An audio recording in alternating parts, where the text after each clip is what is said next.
Boleh ya? Ya, terima kasih Pak Rido. Assalamualaikum warahmatullahi wabarakatuh. Salam sejahtera untuk kita semua. Semoga kita selalu diberi kesehatan. Selamat pagi Bapak Ibu pendamping siswa KKSI serta tentunya adik-adik dari SMK yang mengikuti KKSI di 2021. Jadi pada hari ini narasumbernya ada dua. Yang utama dari tentu saja Pak Marzuki. Jadi nanti saya jadi seperti podcast saja ya Pak Marzuki. Ya Pak. Ya. Mungkin langsung aja Pak Marzuki. Silakan. Oke, baiklah. Selamat pagi teman-teman semua dari proses SMK, kemudian para guru pendamping, kemudian terima kasih Pak Gus Sukoco. Assalamualaikum warahmatullahi wabarakatuh. Perkenalkan, sebelumnya sudah diperkenalkan Pak Gus Sukoco sebetulnya. Nama saya Marzuki Safirin. Mohon maaf baru hari ini bisa hadir, kumpul dengan teman-teman semua. Kita bangun diskusi hari ini. Beberapa waktu yang lalu memang saya ada sedikit masalah dengan kesehatan dan kegiatan-kegiatan lain, sehingga tidak bisa mengikuti proses di KKGSI. Teman-teman semua, Bapak Ibu sekalian, kita saat ini kan sedang banyak mengalami fenomena bahwa saat ini masanya masuk kita revolusi 4.0, gitu.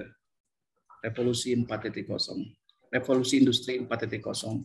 Kalau kita telusuri lagi, mungkin saya akan ada slide, tapi ini bentuknya kita cuma diskusi aja ya, diskusi dulu. Ada beberapa slide mungkin yang akan saya sliding di Zoom meeting kita hari ini. Nah, fenomena itu sebetulnya muncul dari manufaktur. Kita paham dari manufaktur, dari revolusi 1, 2, 3, dan yang terakhir 4. Gitu. Nah, pemetaan secara apa yang mendorong peradaban itu berubah, gitu. Apa yang mendorong peradaban itu berubah? Ya kita lihat tidak lain adalah teknologi, gitu. Teknologi. Dan yang menarik kalau kita lihat di pertama, saya coba kasih slide dulu ya, bentar. Share screen ya. Nah, kelihatan ya, muncul ya. Oke. Kalau kita lihat di pertama, kan karena ditemukannya mesin uap. Gitu. Kalau kita lihat di pertama ditemukannya mesin uap, sehingga manufaktur yang dari rumah ke rumah, dari agrikultur pindah ke pabrik. Itu yang kita lihat. Kemudian yang kedua munculnya elektrik. Jadi manufaktur berubah yang tadinya pakai mesin uap pindah ke electrical. Ini yang mendorong itu muncul. Kemudian yang ketiga, digitalisasi. Jadi proses itu langsung digitalisasi, bergabung dengan electrical, digabung lagi dengan automation. Jadi otomatisasi di dunia manufaktur itu mendorong peradaban baru di dunia industri.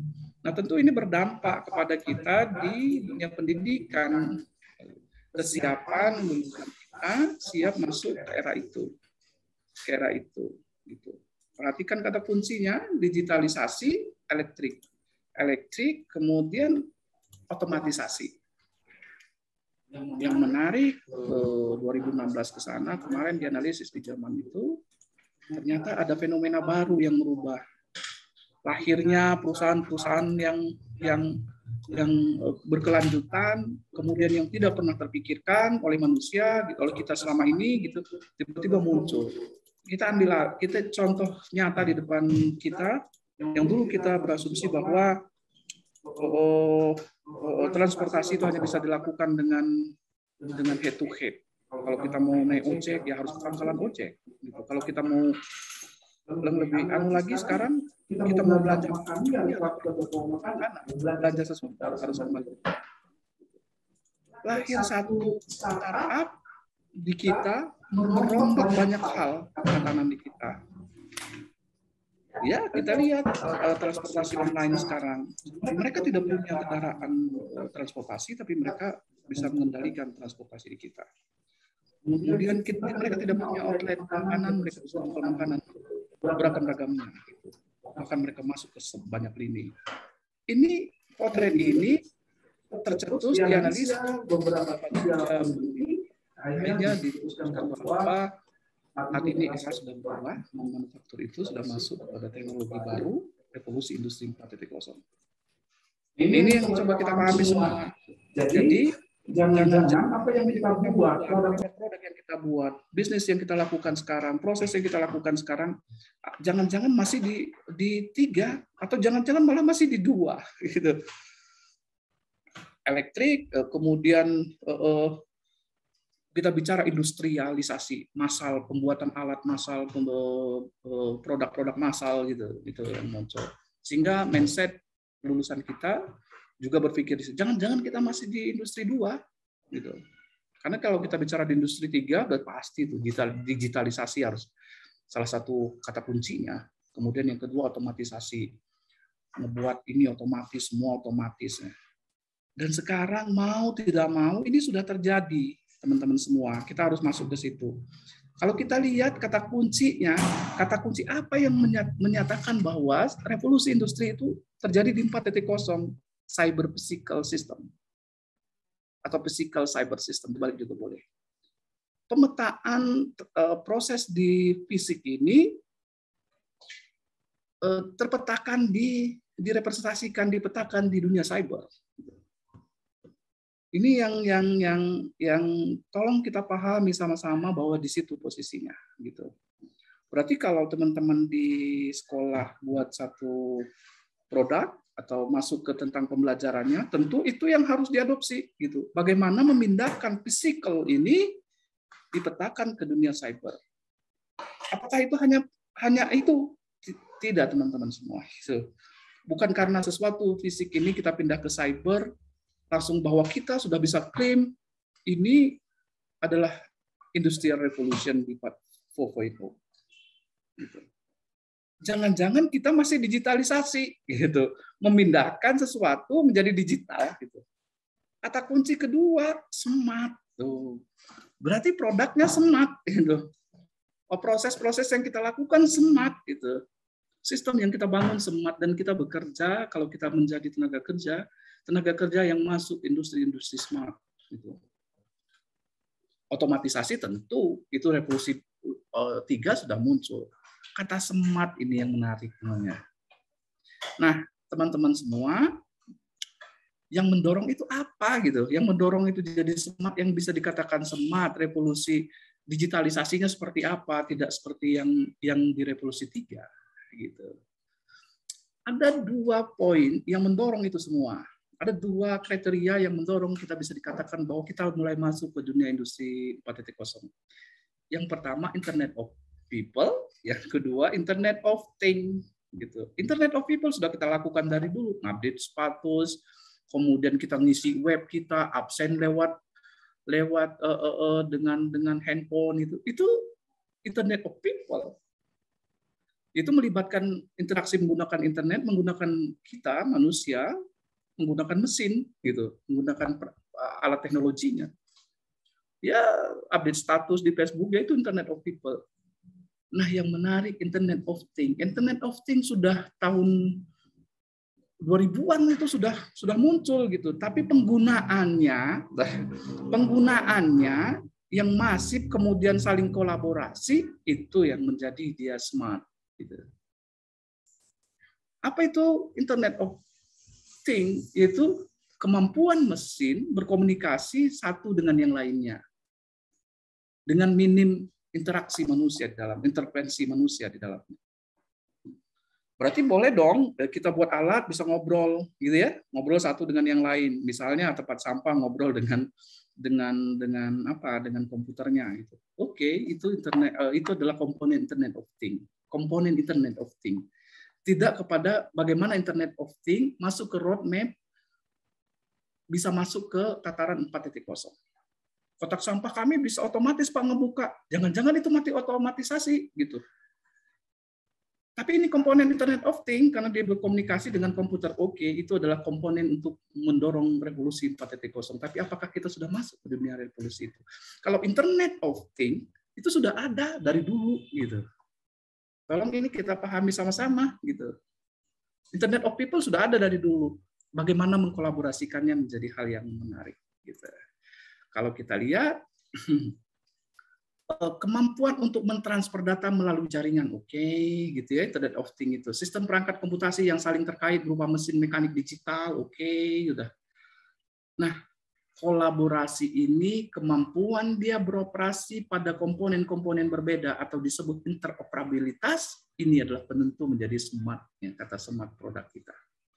Jadi kalau kotak sampah kita mau dikatakan smart, ya tentu sinyal itu akan dikirim terus-menerus ke satu titik lain, bisa diakses dari yang lain, mampu berkolaborasi dengan produk-produk lain, mampu berkolaborasi dengan misalnya, anggap saja Dinas Kebersihan mampu melihat bahwa kotak A sampahnya penuh, kotak B di SMK A mengelola, dan seterusnya informasi itu masuk, mulai fisikal, naik ke dunia cyber menggunakan perangkat Internet of Things. Kolaborasi itu interoperabilitas, apa maknanya? Mampu beroperasi satu dengan yang lain. Kemampuan manusia berkomunikasi dengan mesinnya, kemampuan mesin berkomunikasi dengan mesinnya, di-grab dalam satu sistem besar. Menarik sekali sebetulnya, dan saya yakin teman-teman di SMK adalah backbone mendorong ini semua. Itu kenapa kita terus ingin berkomunikasi dengan teman-teman di garda depan untuk mendiskusikan ini. Karena jangan-jangan kita, pemangku kepentingan ini, saya katakan pemangku kepentingan dalam urusan kita di dunia pendidikan, salah mendefinisikan ini. Gitu. Salah mendefinisikan ini. Bapak, Ibu, dan teman-teman semua, apa yang menjadi dasar komunikasi itu? Internet of Things itu sehingga dia bisa mendorong pada revolusi industri 4.0, kemudian bisa dikatakan physical cyber gitu, physical cyber. Lihat gini, komunikasi internet masif, ya. Kata kuncinya komunikasi masif. Jadi mampu bukan cuma kotak sampah di sekolah kita atau peralatan di sekolah kita berkomunikasi kepada satu titik. Hanya itu, tidak, masif kata kuncinya. Sekolah Anda, sekolah A, sekolah B, dari Metro ke Jawa Barat, ke manapun itu berkomunikasi satu yang lain dengan satu platform yang sama. Gitu. Sehingga saat diakses, pemerintah kita misalnya, Dinas Pendidikan akan melihat, ini muncul nih sinyalnya, ketahuan bahwa sekolah mereka betul-betul mengadopsi ini. Gitu. Bisa dilihat, gitu, terbuka. Transparansi ini jadi penting. Gitu. Apa yang dilakukan? Perhatikan. Yang pertama, perangkat tadi berkomunikasi dengan internetnya di level paling bawah. Ini kalau di kita disebut instrumental, gitu. Mau kotak sampah, ada kotak sampah, ada whiteboard, ada absensi, ada kegiatan Zoom pembelajaran di sana, ada macam-macamnya. Kemudian berkomunikasi dengan menggunakan internet melalui satu media komunikasi gitu yang dikirim datanya ke cloud gitu. Nah ini tataran ini yang coba kita kembangkan, dan ini nampaknya kompleks, tapi sebetulnya kalau kita berkolaborasi satu dengan yang lain menjadi sederhana. Ini yang ingin saya tekankan ke kita semua, sehingga kalaupun teman-teman nanti gitu siswa-siswa SMK membangun sebuah produk, konsep ini yang diadopsi. Sehingga saat teman-teman tidak membangun sebuah industri sendiri atau masuk ke dunia industri baru, Anda paham, gitu. Kita paham proses ini seperti apa terjadi, gitu. Sehingga ada trouble pun kita tahu trouble-nya di mana. Oh, ini berarti ini baru bicara trouble instrumen. Kita baru electrical kita gagal mengirim data ke atas gitu. Oh enggak, ini secara jaringan, ini berarti wifi kita bermasalah atau kemudian operator yang kita gunakan ini terlalu. Ini di situ pun diskusinya panjang gitu. Teman-teman semua. Jadi smart itu. Apa yang dimaknai smart? Smart itu adalah kemampuan mengambil keputusan yang tepat gitu, efisien, murah, gitu. Itu jadi penting gitu, sesuai dengan tugasnya, sesuai dengan tugasnya. Saya ambil contoh. Kotak sampah, saya tertarik banyak sekali teman-teman bicara tentang kotak sampah 4.0. Kotak sampahnya penuh atau tidak penuh, gitu ya. Ada sinyal yang mengatakan bahwa dia harus dibuang sekarang, dipindah karena ini kotak sampahnya sudah penuh gitu. Tapi kalau masih bicara pada level tataran di bawah, jangan-jangan itu masih digitalisasi atau otomatisasi gitu. Kecerdasannya muncul, saat itu muncul kotak sampah dari A, kotak sampah B sampai 1 juta kotak sampah. Berkumpul jadi satu, ketahuanlah bahwa sampah hari ini diproduksi itu seberapa besar. Itu smart, sehingga pemangku kepentingan langsung mengatakan bahwa kita perlu membuat tempat pembuangan sampah baru karena bertambahnya sampah. Itu sudah bisa dihitung dengan tepat. Teman-teman semua, yuk kita lihat ini roadmap tentang berkembangnya Internet of Things.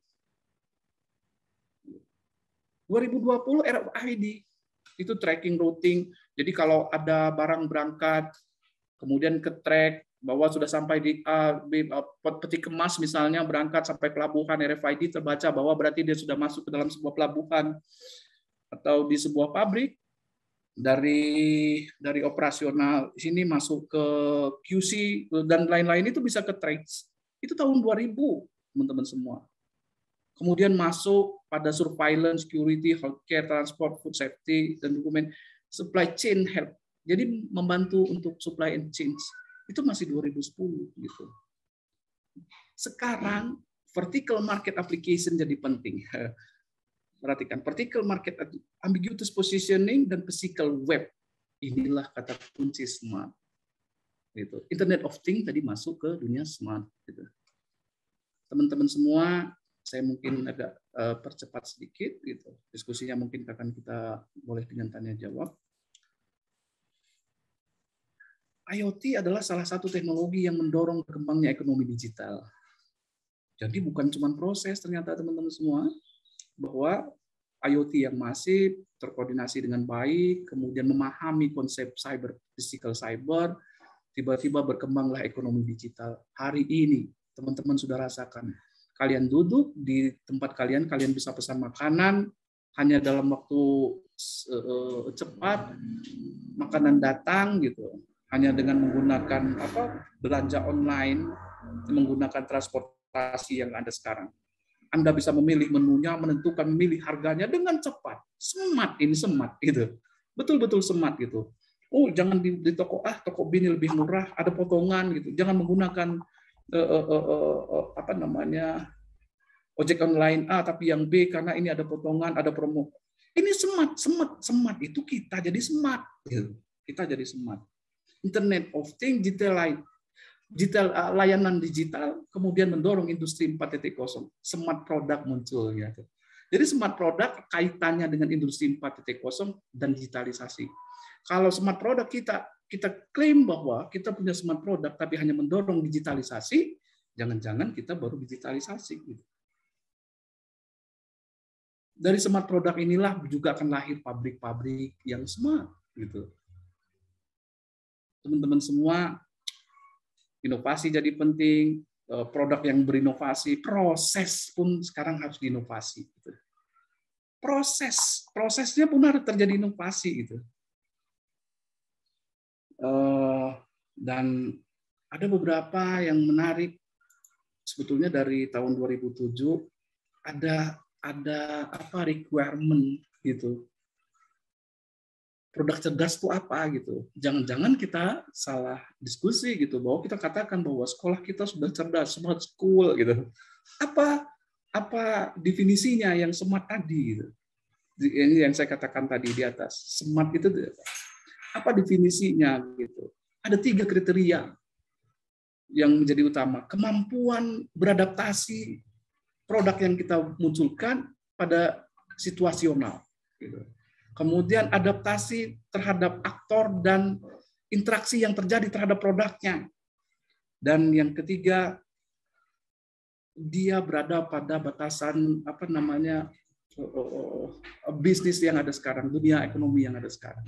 3 ini baru kita bisa sebut ini adalah smart product. Tetapi ini requirement-nya secara struktur tadi kita bahas di atas bahwa dari instrumen naik kepada edge tengah baru bisa di cloud gitu ya. Kemudian bisa kolaborasi satu dengan yang lainnya. Bicara kita di sekolah kita banyak perangkatnya, kemudian perangkat di sekolah yang lain, kemudian sekolah yang lain bisa bersatu pada satu titik sehingga ini mendorong perekonomian baru di kita. Mendorong cara pandang yang berbeda di kita bahwa kita terjadi sudah menjalankan revolusi industri 4.0. Kalau tidak, jangan-jangan kita masih revolusi industri 2 kalau kita bicara elektrikalnya atau komponen mekaniknya. Otomatisasi berarti di 3, digitalisasi berarti di 3 gitu. Nah, ini yang ada di kita semua gitu. Ini adalah tantangan kita semua untuk mencapai itu. Saya agak sedikit bahas konsep yang dibangun di teman-teman di PPTIK, ITB dan IoT Konsorsium, gitu ya,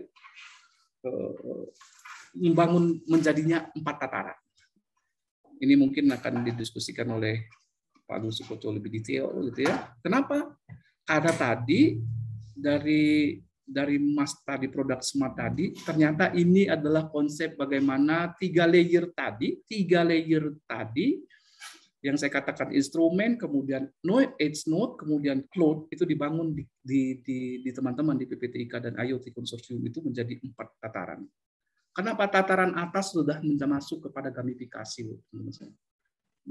Ini mungkin akan didiskusikan panjang.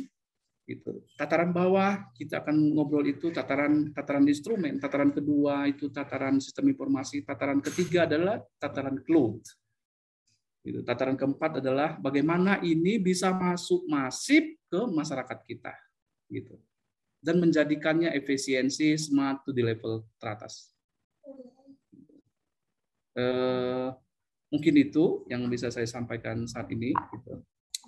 Diskusi singkat kita. Mungkin selanjutnya dilanjutkan oleh Pak Agus Koco. Terima kasih atas perhatiannya. Kita akan lanjut dilanjutkan. Assalamualaikum warahmatullahi wabarakatuh. Waalaikumsalam. Ya, terima kasih Pak Uki. Mungkin diskusi aja ya Pak ya. Ya. Karena ini ada 8 pertemuan yang diwajibkan oleh direktorat. Jadi ini pertemuan terakhir, kita evaluasi saja. Karena ternyata ada kelanjutannya. Setelah ini, secara jadwal, peserta membuat produknya. Kemudian nanti dilombakan, Pak. Menarik sebetulnya, karena kalau dilihat dari perjalanan waktunya, saya ikut sudah hampir 2 atau 3 tahun yang lalu KKSI. Dan memang kalau dulu tidak dominan. Saya cuma paling jadi narasumber. Pak Marzuki juga pernah ya jadi narasumber. Iya, betul. Yang ingin kami tingkatkan adalah produknya benar-benar berpotensi untuk bisa diimplementasikan baik di sekolahnya maupun dikolaborasikan di luar ya Pak ya. Itu yang tahun sekarang. Kalau tahun kemarin saya nggak tahu karena itu yang harus kita diskusikan. Produknya harus seperti apa gitu. Tidak harus sampai ke e-commerce karena masih jauh ya kalau e-commerce gitu ya. Tapi minimal kalau dilihat dari paparan Pak Marzuki tadi kan itu di level industri 4.0 itu ngobrolnya dengan skala masif ya Pak ya. Ya betul Pak. Skala masif itu bukan hanya membuat kotak sampah sebanyak-banyaknya kan? Ya. Iya kan? Ya. Tapi itu tadi terhubung dengan satu sama lain, berinteraksi dengan pengguna, berinteraksi dengan kotak sampahnya, transparansi, iya. Jadi ternyata ada kotak sampah itu hidup di daerah A dengan penuh, gitu. Jadi itu yang mungkin menjadi fokus. Karena nanti akan ada dilombakan Pak Ugi. Halo, suara saya terdengar? Terdengar Pak. Ya. Jadi itu yang akan dilombakan sebetulnya. Karena teman-teman banyak protes kalau kriterianya apa ya, saya iseng aja, oh yang ikut workshop. Bukan workshopnya sebetulnya. Sebetulnya ditanyakan kenapa ya harus workshop, karena tadi nggak mudah, karena biasanya teman-teman buat ya maaf buat satu hidup selesai gitu. Padahal yang kita inginkan kan membangun industri baru ya. Berarti syaratnya perlu arsitektur yang besar ya Pak Uki ya tadi ya. Betul. Arsitektur yang bisa digunakan, tadi kotak sampahnya bisa digunakan masif dan dibuat dalam skala pengguna yang besar. Itu kan nggak mudah ya. Mungkin Pak Uki bisa menjelaskan arsitektur yang bagaimana itu. Karena kemarin cloud, saya bilang kan PPTIK menyiapkan cloud platform dengan arsitektur dengan skala pengguna yang besar. Karena Pak Marzuki ininya ya yang buat arsitekturnya salah satunya ya. Oke, jadi teman-teman semua, sebetulnya teknologi komputer itu kan kita sudah tahu ya, sudah dari mesin Turing, kemudian yang lebih menarik Walker itu mengatakan tahun 80-an bahwa akan muncul interface to interface gitu. Komunikasi komputer itu masif, jadi komputer akan masuk ke dunia, ke semua jajaran, semua lini kehidupan kita, di rumah, di kantor, di kepala desa, masuk semua gitu ya. Nah, saat penggunaan masif muncul komunikasi data. Nah, komunikasi data itu menjadi hal penting gitu. Terus menjadi hal penting bagaimana komunikasi komputer satu dengan komputer yang lain sehingga data tadi bisa di-grab menjadi satu informasi yang besar. Itu masalah yang muncul di era-era itu. Nah, yang bergerak di dunia teknologi itu akhirnya melihat itu muncullah pendekatan baru. Wah, ini dia nih Pak. Ya, Pak Uki mungkin bisa menjelaskan bahwa kita punya cloud ya, PPTIK yang tadi bisa menangani tadi barang produk IoT dengan skalabilitas ukuran yang besar ya Pak ya? Ya. Ya gitu ini ya. Oke. Nah, ini kebetulan nggak apa-apa, kebetulan saya ikut terlibat di tim Pak Agus dan semua gitu ya. Jadi komunikasi tadi di teknologi itu, terutama mereka yang bergerak di ilmuwan-ilmuwan teknologi, muncullah konsep distributed computing, parallel computing atau komputasi paralel. Satu pekerjaan besar diparalelkan dengan pekerjaan-pekerjaan lain masuk ke satu. Itu yang pertama ya. Distributed computing, komputasinya terdistribusi, tersebar gitu. Kemudian ditarik node-node-nya, dihitung jadi satu, di-grab jadi satu, teman-teman semua. Teknologi ini muncul secara teoretikal, tapi pada prakteknya gitu jadi dalam sebuah perusahaan gitu. Kenapa? Perusahaan akan bangun server-server besar, server-server mereka punya aset gitu. Mereka akan bangun, kemudian misal cabang A di kota B gitu akan melakukan, jadi semua transaksi di kota B dilakukan transaksi di kota B, kemudian di kota C, kota A, dan seterusnya kota N. Nah, ini akan dikumpulkan menjadi satu. Komputasinya terjadi paralel, masing-masing terdistribusi, kemudian dikumpulkan jadi satu. Ini pertanyaan besarnya gitu. Ini pertanyaan besarnya. Sekolah A buat kotak sampah juga, sekolah B buat kotak sampah juga. Kalau dikumpulkan jadi satu, terus gimana komunikasinya gitu? Itu muncul. Nah, kita teman-teman di ITB, di PPTIK ITB, konsentrasi 10 atau 15 tahun terakhir coba memetakan itu. Saya punya pengalaman, nggak apa-apa cerita ya Pak Gus ya. Komputasi di robotik. Kita pernah menangani robotik. Ternyata tidak sesederhana yang dibayangkan. Jadi robotik yang bangun itu harus mampu melakukan analisa digital, analisa visual, analisa audio, analisa pergerakan. Komputasi tadi yang terbatas harus disebar. Jadi analisa video berarti kita komputasi analisa audio, komputasi pergerakan sendiri dan lain-lain. Inframerah sendiri. Juga dia bagus. Kemudian dari sebuah betul-betul humanoid, robotnya humanoid. Masalahnya apakah ini bisa diakses dari luar? Nah itu. Itu muncul, maka muncullah akhirnya diperlukan sebuah arsitektur yang cloud yang menarik ya. Jadi ini udah diuji, bukan cuma rencana ya, gitu. Teman-teman semua kita sudah uji dengan beberapa hal, bahkan termasuk kita udah uji dengan peta, dengan transportasi, dengan pilkada, dengan pertanian gitu. Apa yang dilakukan saat pada layer bawah? Tadi kalau ingat di depan bahwa kita punya 4 tataran, pada saat instrumen itu mengirim datanya, baik itu instrumennya komputer, instrumennya adalah smart gadget seluler, bisa saja nanti IoT itu adalah sebuah kotak sampah atau absensi RFID atau sensor-sensor lain gitu.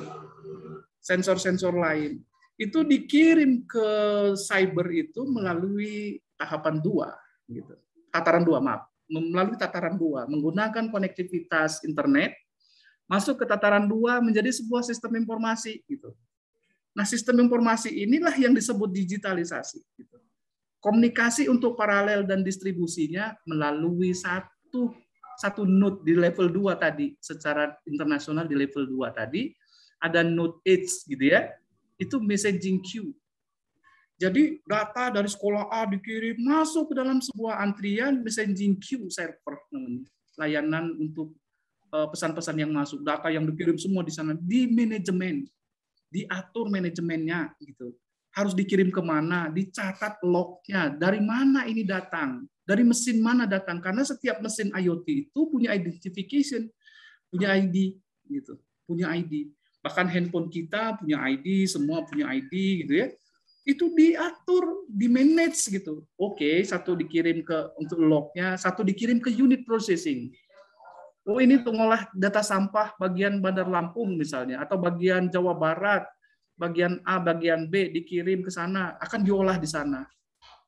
Dari sana akan didistribusikan lagi nanti yang lain, kemudian di-grab menjadi sesuatu yang besar gitu, informasi yang besar, yang hasil akhirnya akan dikirim balik ke interface depan. Boleh itu sistem informasi berupa web, bisa mobile gitu. Tapi komputasi kompleksnya terjadi pada layer tataran 3 gitu. Di cloud-nya. Pahami itu di cloud-nya. Maka kalau di diagramnya Pak Agus Sukoco ini kelihatan gitu ya. Ada web server, ada messaging queue, kemudian ada satu FTP, file transfer protokol. Jadi kemampuan yang data-datanya struktur besar itu diarahkan ke FTP sehingga tidak menjadi gangguan pada arsitektur. Nah, komunikasinya di situ. Ini yang terjadi di kita. Dari FTP ada internal messaging queue. Jadi dalam sistem yang besar itu, dalam cloud itu, antrian itu juga ada antrian lagi yang akan dikirim ke processing mana gitu. Oh, ini tentang kotak sampah processing 1, ini tentang absensi guru dan mata-mata pelajaran yang sedang terjadi kirim ke unit processing 2. Ini ternyata adalah untuk melihat peta di kantin sekolah kita, ini kirim ke 3. Ini melihat building automation-nya, apakah lampu ruang K menyala atau tidak, apakah AC menyala atau tidak, akan dikirim ke processing 3, 4 dan N processing. Nah, ini yang terjadi di arsitek. Ini arsitektur yang dibangun di teman-teman PP3 dan IoT konsorsiumnya. Bagaimana ini handle gitu? Apa dampak ekonominya gitu dari arsitektur ini? Yang pertama, tentu kalau kita bicara keamanannya, keamanan datanya internal milik bangsa kita gitu. Yang kedua, ini murah meriah, bahkan mungkin buat kolaborasi saya kurang paham, tapi nampaknya banyak bisa digunakan secara free gitu. Dan ini memang free kalau buat sekolah-sekolah, sepemahaman saya ya, gitu. Tidak pada teman-teman pengen bangun arsitektur sendiri, pengen bangun server sendiri, tapi tidak jalan gitu. Akhirnya cost yang dikirim tadi belanja perangkat itu bisa mungkin teman-teman bisa dapat pendanaan untuk belanja perangkat misalnya, entah dengan cara apa gitu. Kalau saya bilang ke mahasiswa saya, jangan-jangan kita bisa jual warisan orang tua buat beli infrastrukturnya. Masalahnya kan muncul, apakah itu bisa digunakan masif tadi Pak Gus. Yang kedua, adakah yang memaintainnya 24 jam, memperhatikannya bahwa ini hidup mati, nggak hidup mati. Ada proses, jadi ada capaian di teknologi itu ada 3 teman-teman semua. Yang pertama people-nya, syarat utamanya adalah manusianya, kedua proses yang dilakukan itu, kalau kita sebut mungkin SOP-nya, dan yang ketiga teknologi yang digunakan. Jadi bukan cuma karena ada teknologi bahwa ini kita adalah sudah smart school, tidak, belum tentu. Nah, ini yang arsitektur yang dibangun oleh teman-teman di PPTIK. Ini terus berkembang tumbuh. Kenapa jadi bisa berkembang tumbuh?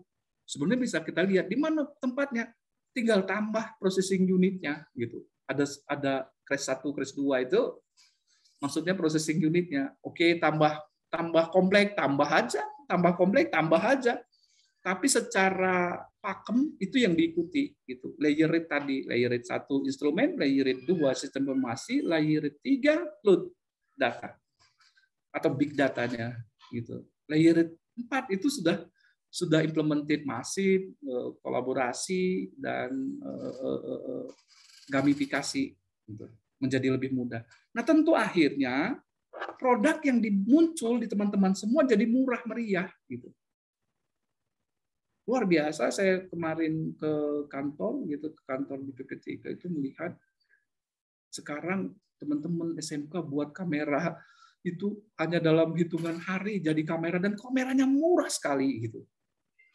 Kan menarik ini muncul, sehingga nanti muncul konsep ekonomi digital baru, muncul sebuah industri-industri baru, muncul sebuah mindset digital ekonomi yang baru gitu. Kita berharap itu yang lahir dari teman-teman semua. Tidak pada egoistis bahwa sekolah saya punya anggaran, kita beli, kemudian beli server, beli besar, mau bangun sendiri. Inilah smart school gitu. Jangan-jangan kita masih industri 3 gitu. Ini digitalisasi, jangan-jangan otomatisasi juga belum gitu. Ini pertanyaannya gitu. Dan ini pasti bukan cyber yang dimaksud pada revolusi 4.0 gitu. Transparansi menjadi penting. Sekolah A, sekolah B, kolaborasi, punya transparansi data, sehingga pemangku kepentingan tahu bahwa gurunya pada sekolah A belum lulus sudah ketahuan sama dinas pendidikannya bahwa ini melakukan A, melakukan B, karena smart, sekolahnya smart gitu. Smart itu bukan digital, teman-teman semua. Smart itu bukan digital. Ada sebuah tahun 2015 lahir sebuah makalah di jurnal mengatakan bahwa kata kunci smart environment itu, lingkungan smart itu, seluruh komponen pembentuk lingkungannya terkoneksi dengan dunia maya, dunia cyber, dan bisa transparansi diakses dan otomatis satu dengan lain berkomunikasi.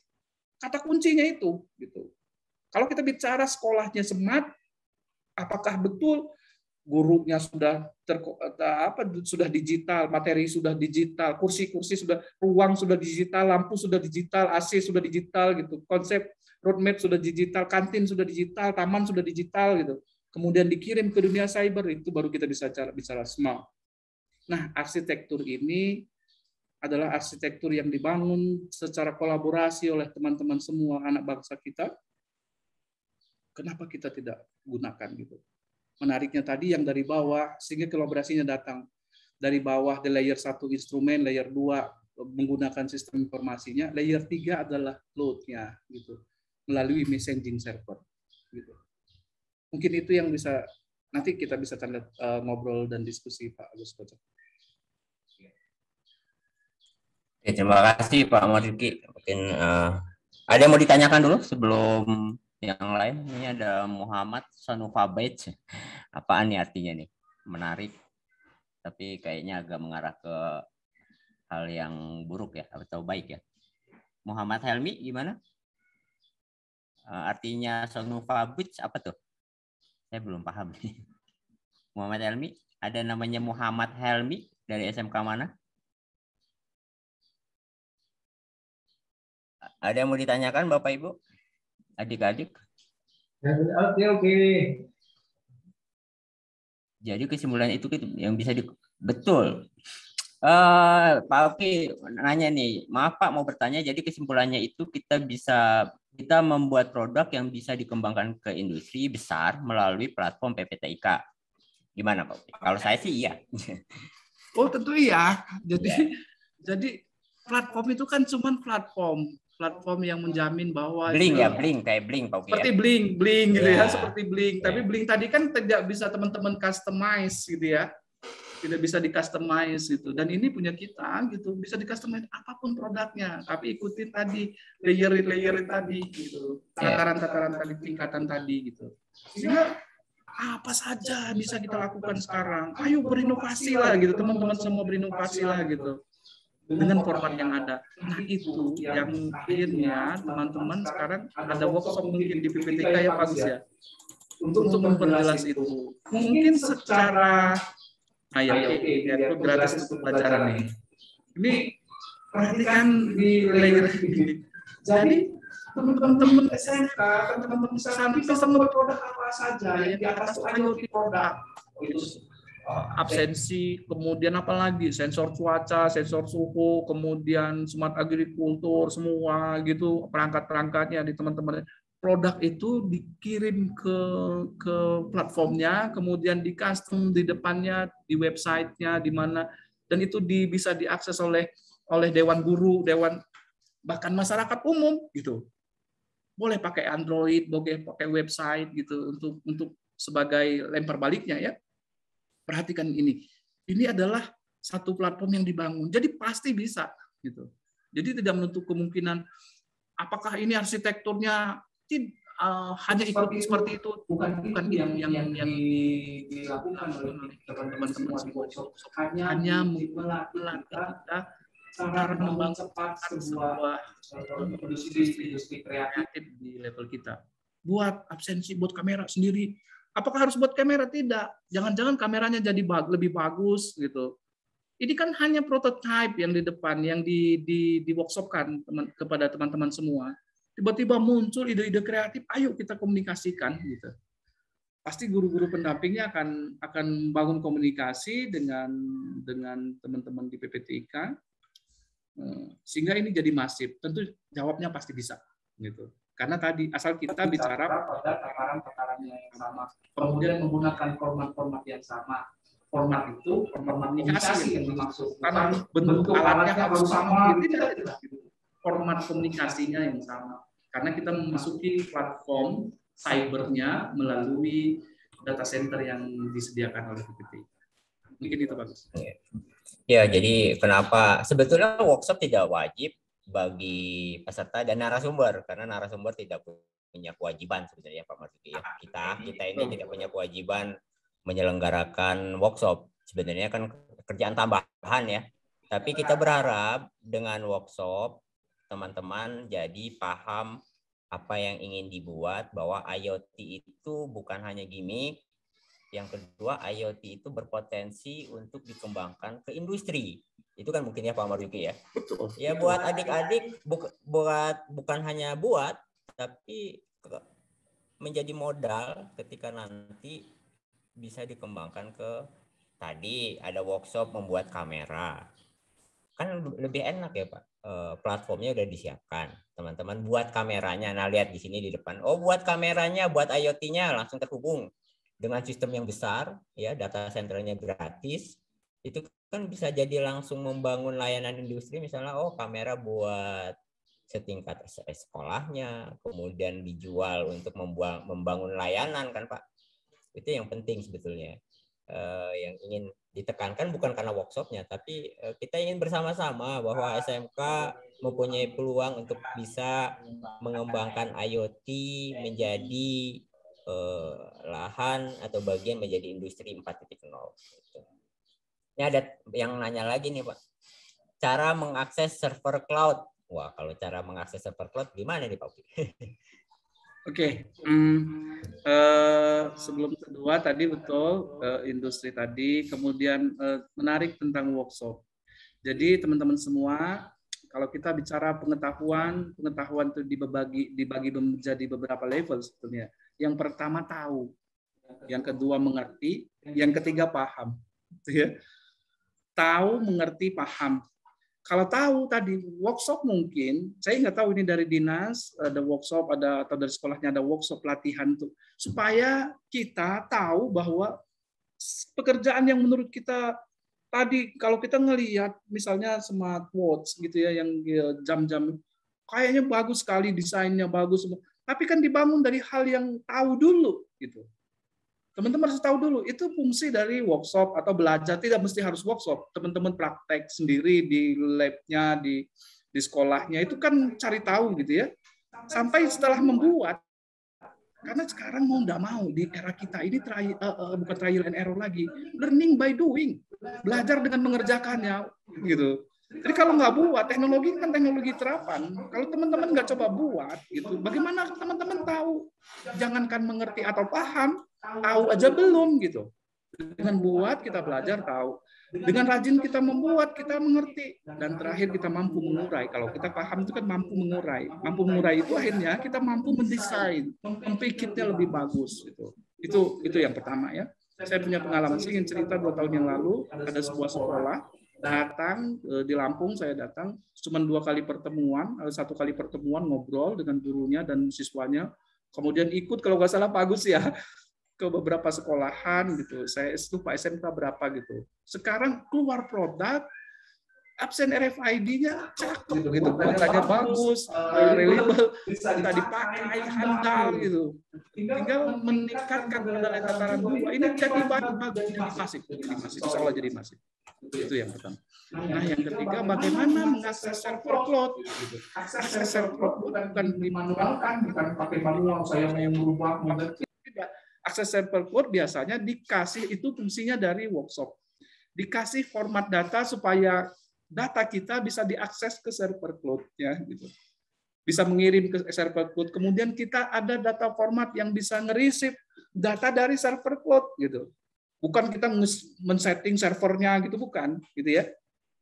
Karena tentu kalau kita bicara teman-teman boleh nyeting server cloud sementara server itu sedang jalan, cloud-nya dipakai masif oleh masyarakat kita, dipakai banyak pihak gitu. Nanti di sana mati gitu. Nanti di sana terjadi crash gitu.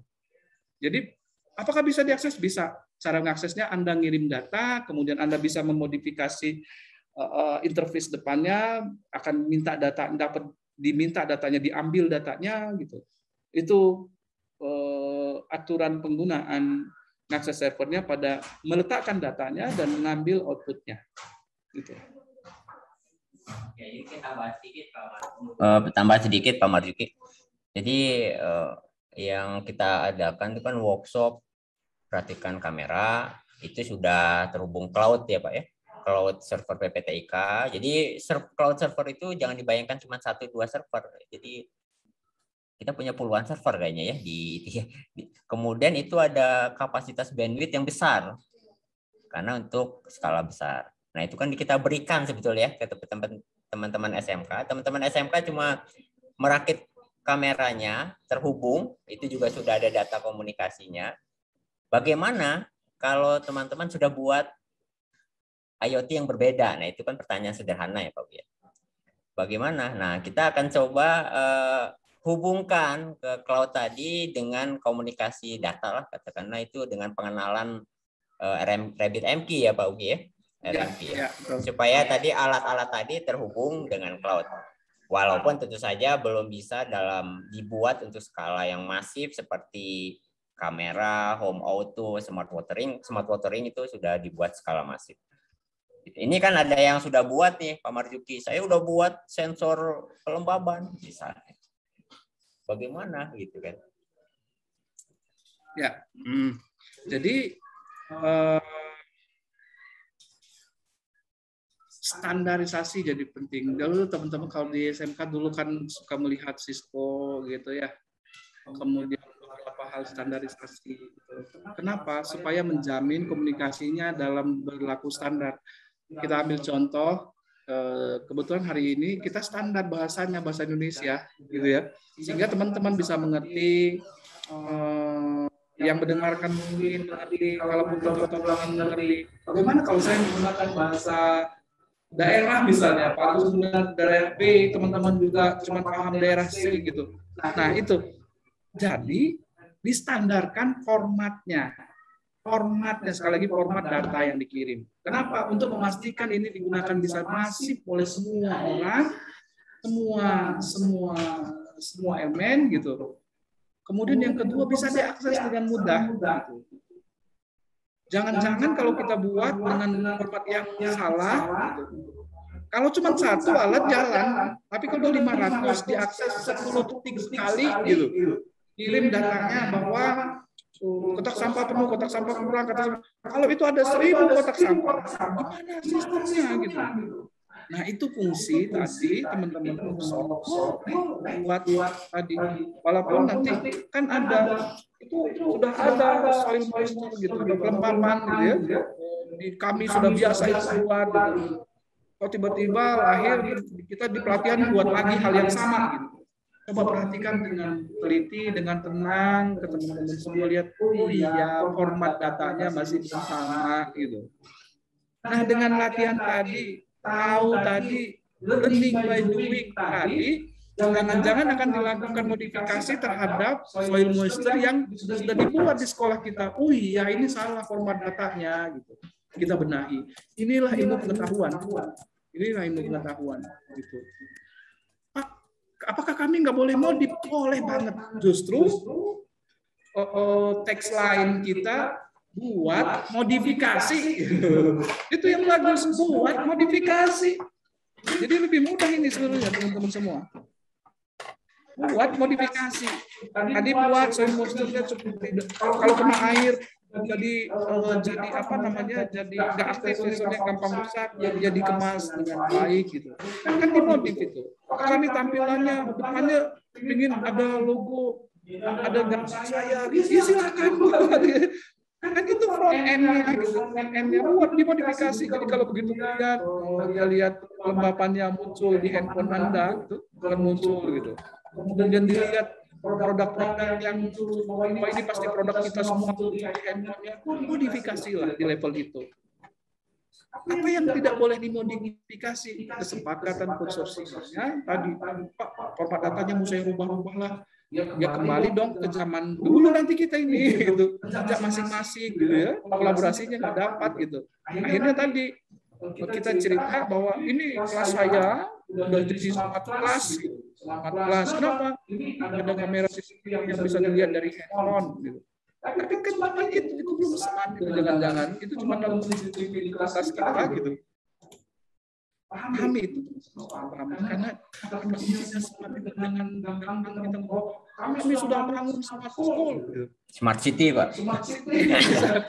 Kita aja belum sampai ya smart city ya. Biasa sekali. Kita masih beranjak pada smart itu kalau datanya udah ada teman-teman semua. Paham itu. Datanya sudah ada, bisa diparsing, bisa dibagi-bagi, bisa diambil untuk mengambil keputusan dan transparansi. Masif big data gitu. Ya, dipakai 100.000 user minimal ya. Dipakai 100.000 masih kecil, Pak. Minimal. Gitu. Itu smart mungkin muncul. Iya. Kalau smart city dipakai satu orang nggak smart. Cuman yang ngebuatnya bahwa kami sudah buat smart city, kami sudah buat smart school. Jangan-jangan digital itu, Pak. Gitu, iya. Kan, teman-teman. Enggak, saya pengen tahu malah tadi di grup ada yang sudah buat smart city nih. Pengen tahu. Katanya lebih dari PPTIK. Kita mau tahu sebetulnya kapasitasnya seperti apa. Justru kita mau belajar ya Pak Marzuki ya. Oh gitu. Ada yang sudah masuk ke smart city ya? Udah ada. Katanya sudah ada yang buat smart city sama smart disaster. Alhamdulillah. Lebih PPTIK itu Pak katanya. Alhamdulillah. Iya.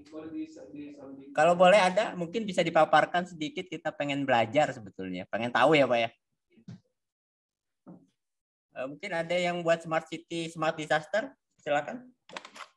Itu mungkin kita mau tahu seperti apa smart city yang sudah dibangun. Mungkin ada dari SMK berapa saya lupa. Saya baca sekilas sih karena produknya lebih dari PPTIK, padahal kita memang produk ini ya, belajar juga ya. Ada Bapak Ibu? Oke, ini ada yang nanya Pak. Banyak pertanyaan ya. Ini home auto, bagaimana ngobrol? Nah, kalau tentang home auto nanti ada workshopnya, ikut saja, dengarkan saja, nanti nggak usah harus beli alatnya, tapi dipahami tadi. Yang penting tahu, kemudian nanti ada action selanjutnya, gitu ya Pak Uki ya? Iya, nggak harus beli alat, ikut saja workshopnya, mudah-mudahan dipahami bahwa ini kolaborasi antara ITB dengan SMK untuk membangun industri. Tidak ada niatan kami mau macam-macam menambah beban Bapak Ibu, adik-adik, atau membatasi ide. Wah, ide. Kita nggak pernah membatasi ide ya, malah kita ingin memaksimalkan. Apakah produk yang dihasilkan ada batasan maksimal untuk pengeluaran biaya? Ini relatif ya. Produk yang dihasilkan ada batasan maksimal. Relatif ya, relatif sekali. Hasil produk apakah dikirim ke panitia lewat video saja? Apakah harus produk baru atau modifikasi, Pak? Tadi ya, ada kriteria apakah produknya bisa digunakan dalam skala pengguna yang besar, gitu kan? Kalau kenapa saya bilang workshop? Ya karena kalau saya sebagai juri akan melihat yang workshop aja, karena pertanyaan pertama sudah dijawab bahwa workshop biasanya itu sistem yang dibuat dengan skala pengguna yang besar. Sudah gitu. Bisa modif atau produk baru, bisa silakan. Beradaptasi ya. Apakah nanti pembangunan dari Bukit Algoritma sendiri sudah selesai, Kak? Akankah ada dampak signifikan dari perkembangan teknologi? Saya kurang paham ya. Bukit Algoritma sendiri sudah selesai, akankah ada dampak? Mungkin ada dampak signifikan dari IoT dengan masyarakat gitu, Pak Marzuki. Oke. Jadi kata kuncinya teman-teman semua, algoritma itu kan dikenalkan luar biasa, algoritmi mencetuskan konsep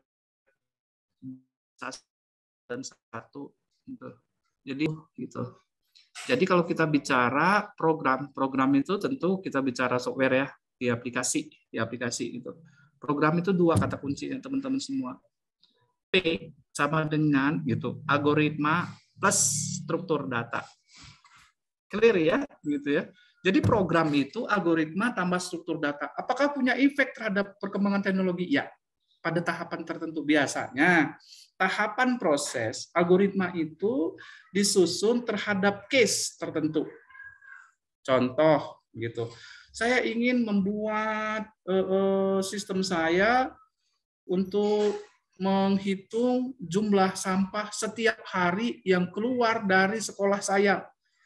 Dari kelas A, B, C, dan C. Tentu akan muncul algoritma gitu. Algoritma itu macam-macam. Jadi itu cuma tahapan. Punya efek tentu terhadap aplikasi tertentu gitu ya, algoritma gitu, yang menjadi peranan penting terhadap berkembangnya sebuah teknologi masif adalah model. Nah ini model nih, mungkin cloud platform merah putih ini ya, model teman-teman SMK dan konsorsium dengan PPTK ITB membangun ini model, ini mempunyai dampak besar terhadap beberapa hal, itu model. Model biasanya dalam satu node ada submodel, itu dibangun untuk mendekatinya, dibangun algoritma. Karena rumusnya tadi program sama dengan algoritma plus struktur data. So, kalau datanya tidak ada, ya cuma algoritma aja. Peranannya untuk apa gitu? Perhatikan banget itu. Itu yang menarik. Tentu ada dampaknya gitu ya untuk sebuah bukit, mau dia bukit algoritma, mau algoritma apapun gitu. Rumusnya sederhana. Algoritma itu tahapan logically gitu yang bisa dihitung secara logika gitu, untuk menyelesaikan masalah tertentu gitu.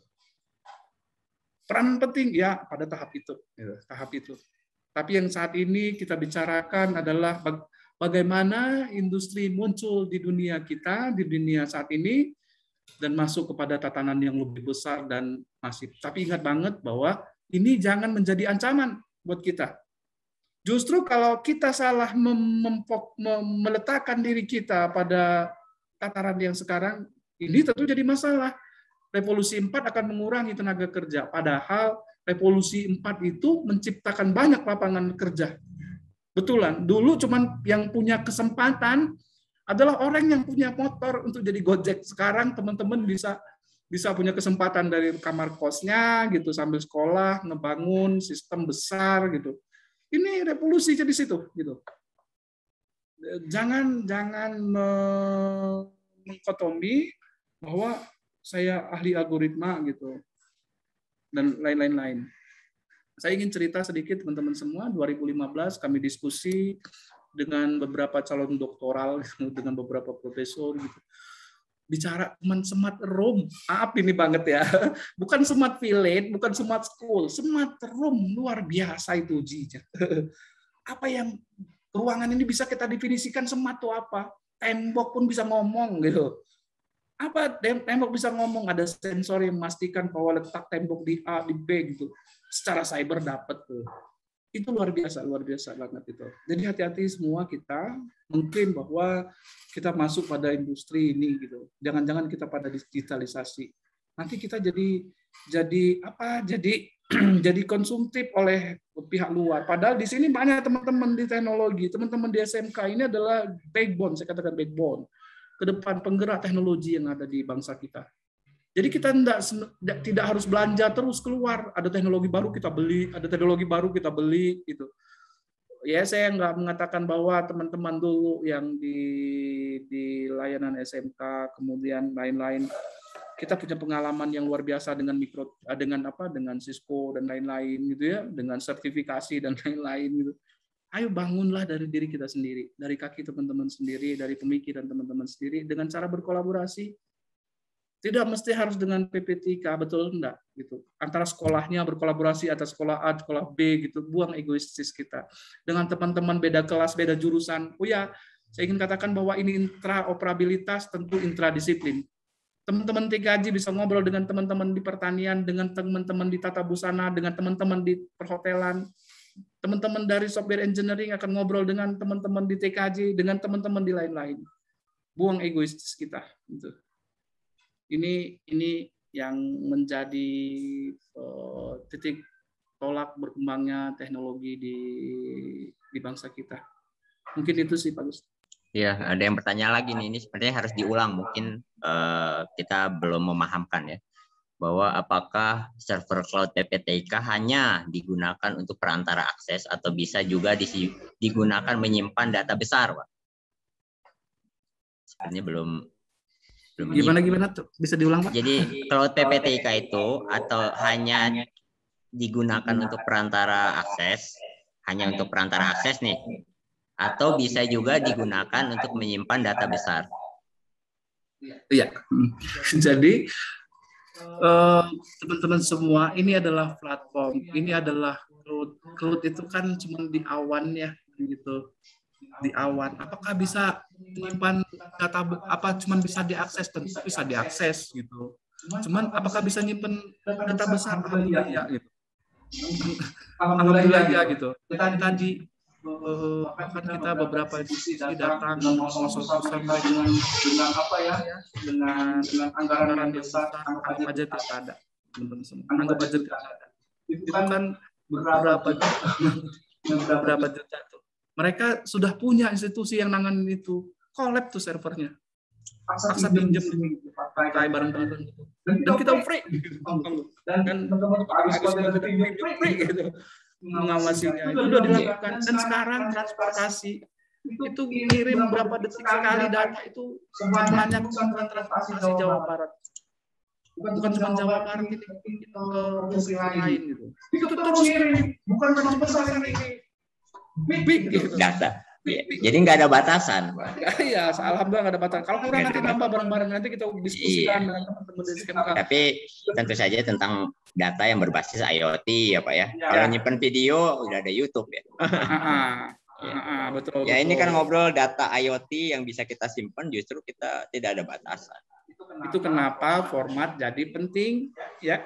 Kenapa format jadi penting? Kalau data nggak perlu panjang, kan kita tahu bahwa ini teman-teman di teknologi lah. Kalau saya definisikan adalah bilangan real, bentuknya 12 bit. Kenapa kalau cuma 1 bit cukup? Ini kan guna bahasa kita, guna banyak orang gitu ya. Kalau cuma 1 bit saja cukup, kirim bisa bit gitu. Kenapa harus kirim banyak? Seperti bisa banyak. Data mahasiswa semua keterangannya, padahal yang dibutuhkan cuma gitu. Apa namanya, NIS gitu ya, nomor siswa gitu. Nanti dia terkoneksi dengan satu lain yang mendefinisikannya. Paham itu. Karena kalau jangan-jangan saat teman-teman buat ini buat absensi ID lah gitu ya, sering diobrolkan. Absen datanya nama semua sampai nama orang tua, nama pacarnya, nama teman-temannya itu dikirim semua sampai nama hobi dikirim terus. Kalau semua ngirim itu. Tapi tadi kalau begitu di tab dia hanya ngirim ID-nya. Nanti terkoneksi dengan data yang memang punya sekolahnya gitu ya. Dia ada punya ID milik si anak, si A gitu, siswa A. Jadi ini bisa digunakan untuk melewati ya. Apakah bisa digunakan skala masif? Iya. Gitu. Jadi jawabannya ya semua juga bagus. Iya, justru kita menginginkan data yang sangat besar. Big data itu kan sudah. Justru kita ingin dalam satu SMK, kami sudah pasang 1000 sensor. Sekolahnya ada berapa ratus sensor, ribu. Nah, itu baru seru deh ngobrolnya ya. Tadi sebenarnya sudah bisa muncul karena data tadi.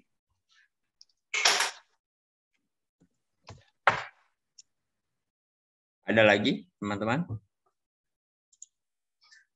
Jadi kalau sekilas kisi-kisi lomba ya, sebetulnya kita tidak menginginkan IoT menjadi lomba ya, Pak Barenggi. Karena IoT bukan dilombakan, tapi untuk dijadikan kolaborasi antar sekolah, kemudian menjadi satu kesatuan menjadi big data ya. Berarti kan tidak boleh kompetisi sebenarnya. Tapi ya karena peraturannya lomba ya terpaksa kita mengikuti rule-nya walaupun kita harus mengakali ya. Jadi kalau kisi-kisinya mungkin kita bisa bahas sekilas ya Pak Marzuki. Tentu saja kalau dari sekilas parameter kisi-kisinya sistem dirancang dapat digunakan pada skala pengguna yang besar. Udah clear ya tadi ya bahwa bukan hanya kotak sampah dibuat bisa masif, tapi tadi ada akses data yang bisa berpotensi pengembangan big data, konsistensi proses. Jadi ya kalau terhubung cloud PPTIK platform ya menjadi nilai tambah kita lah ya, karena kita pastikan alat yang dibuat berpotensi untuk bisa dipergunakan dalam skala besar. Itu kisi-kisi besarnya ya Pak Marzuki ya. Apa ada tambahan lain? Ya, jadi lomba adalah sebuah cara kita untuk memotivasi aja. Ya. Jadi kalau buat beneran ada anekdot lomba lucu-lucuan gitu. Tidak ada yang menjamin bahwa dia menang lomba, bahwa dia akan jadi pemain terdepan, tidak. Tapi dengan adanya lomba mungkin ya, saya nggak ikut di dalam itu. Saya belum paham di dalam itu. Tapi dengan adanya lomba memotivasi diri kita untuk bahwa kita berkarya lebih semaksimal mungkin gitu, semaksimal mungkin, berpikiran jernih gitu. Nah, kriteria lomba ya tergantung juri, tergantung kesepakatan bersama gitu. Tergantung juri, tergantung kesepakatan bersama, tergantung apa yang mau dilombakan. IoT, iya oke. Kalau IoT tadi bahwa smart product itu ada 3R gitu, kemampuan berkolaborasi, kemampuan beradaptasi, mudah gitu. Itu jadi penting. Kemudian kan ini kita bicara revolusi industri 4.0, tentu masif jadi penting, big data jadi penting gitu ya, transparansi jadi penting. Nanti teman-teman buat pengen menang karena kebetulan casingnya bagus, maaf ini, casingnya bagus, platformnya buruk, nggak bakal bisa dipakai gitu. Masa harus juara karena casingnya bagus gitu? Saya bisa chat casingnya, tapi ini apakah bisa dimanfaatkan banyak di bangsa kita? Jangan-jangan bagaimana mungkin kita mau jual gitu? Lebih baik casingnya biasa aja, nggak pakai casing, tapi betul-betul mengikuti platform yang kuat gitu. Bisa ciptakan massal, mampu beradaptasi, mampu tahan, label, dan lain-lain. Ya tentu pada skala teman-teman yang di SMK, ya ini dipahami juga bahwa ini kan mungkin hal baru gitu ya, kita sadarlah. Walaupun saya yakin di belakang teman-teman semua ada guru-guru pendamping ini pasti yang ingin melihat siswanya. Saya yakin guru itu, saya juga pengajar teman-teman semua gitu. Saya juga seorang dosen di perguruan tinggi. Jadi misi yang di kepala kami adalah supaya teman-teman muridnya, bimbingannya itu muncul gitu. Enggak, besok setelah dia lulus, dia akan menghadapi dunia berteknologi ini dengan senyum gitu, bukan dengan kegelisahan. Jadi lomba ini tadi lucu-lucuan, lucu-lucuan gitu, tapi ada pakem. Gitu. Nah, pakem ini tadi kalau memang tadi sudah ditempatkan kriterianya memasif, kemudian tentu ya dong diutamakan workshop Kalau workshop jadi hal yang cuman datang aja nggak mau nggak buat apa-apa gitu juga kan jadi masalah ini gitu. Kenapa teman-teman menghabiskan waktu yang memberi workshop kan kasihan. Mungkin dia lebih bermanfaat tempat lain, sementara teman-teman nggak belajar, itu jadi hal baru itu gitu. Justru ilmu kan bisa diakses dari mana aja, tidak mesti dari guru kita, dari sekolah-sekolah, dari teman kita. Banyak hal bisa diakses dari guru, dari teman, dari beda jurusan, dari mana-mana pun bisa diakses. Saya yakin pemikiran baik dari konsorsium itu adalah mendorong anak bangsa ini berteknologi dan beradab ya, beradab. Karena insya Allah kalau ini milik bangsa kita akan beradab. Gitu. Intinya gitu mungkin lah, bagus ya. Ya, saya rasa cukup gamblang apa yang dipaparkan. Mudah-mudahan bisa membawa manfaat buat kita semua. Ada pertanyaan lagi Bapak Ibu? Belum, saya kira cukup ya, banyak hal yang didiskusikan. Nggak ada lagi? Ada yang mau resen? Tadi awal. Mohon izin bertanya, apakah ada aplikasi tersendiri seperti Blink yang sudah terhubung dengan server PPTIK? Seperti ya iya tadi ya yang kita bahas ya. Ya. Jadi teman-teman semua berpikirnya jernih. Ini adalah pelatihan melatih diri kita untuk memiliki diri kita. Jadi kalau teman-teman lihat di sebuah kurikulum, wajib coding, wajib development gitu ya, wajib buat gitu, wajib.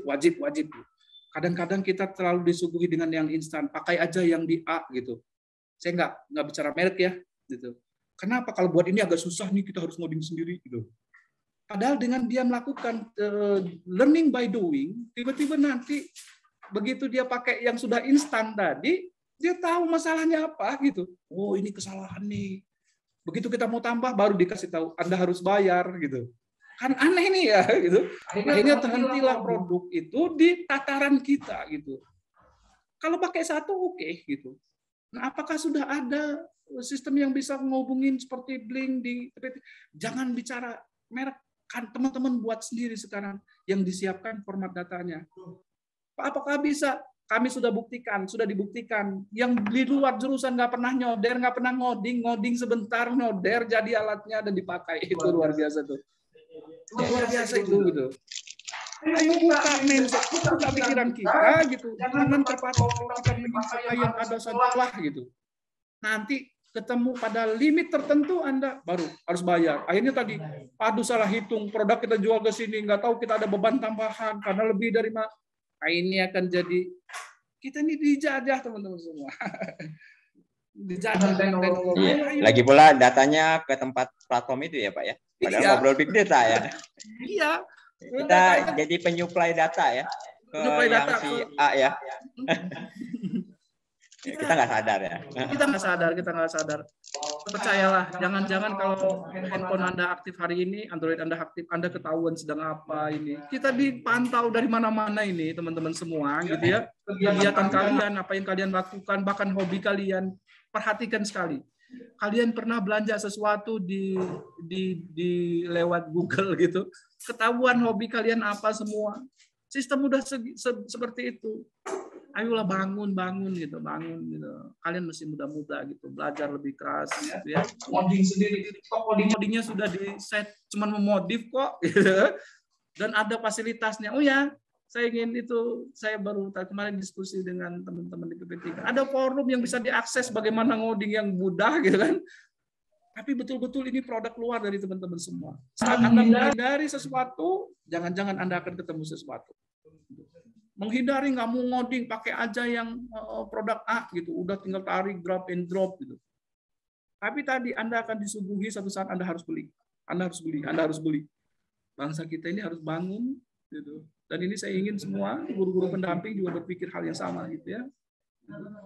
Kita harus lakukan hal nampak sulit tadi karena tatarannya kita baru tahu gitu, belum mengerti gitu. Kalau tahu ya baru tahu bahwa tahu ini handphone, belum ngerti bagaimana menggunakan handphone. Ini jadi hal yang sulit gitu. Ambil obeng, dibongkar-bongkar padahal salah.